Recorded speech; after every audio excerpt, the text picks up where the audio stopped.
Obviously, fans are so excited to see these two worlds collide. You already had gone over to Arrow, but what was it like in this bigger way to have these two groups of characters come together? It's really fun. The first time we went to Arrow, we didn't know about Barry and his superpowers, so we were just scientists doing our job. And this time, we're scientists with our own superhero, and we've got our own thing going on. So we're not really as nervous when we came to Starling City the second time. We're excited to get in with the Arrow, too. They know Felicity now pretty well, but in general, what do they make of Oliver, of the whole group? Because they are very different sensibilities and tones to the shows and the groups. Yes, and I think that's something that's really cool. You get to see the seriousness that Arrow brings to Central City, and then you get to see some of the lightness and the humor that Flash brings to Arrow.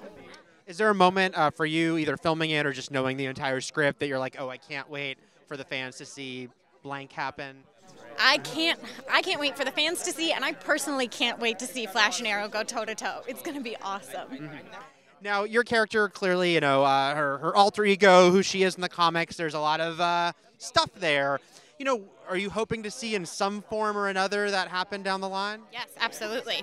I think it could happen sooner rather than later, and that's really fun. It's exciting.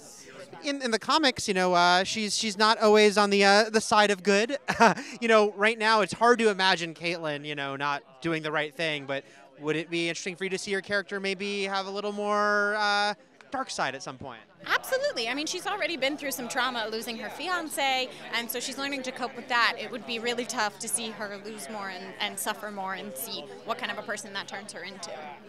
Now we met her fiance in that flashback. We know we're going to see him again.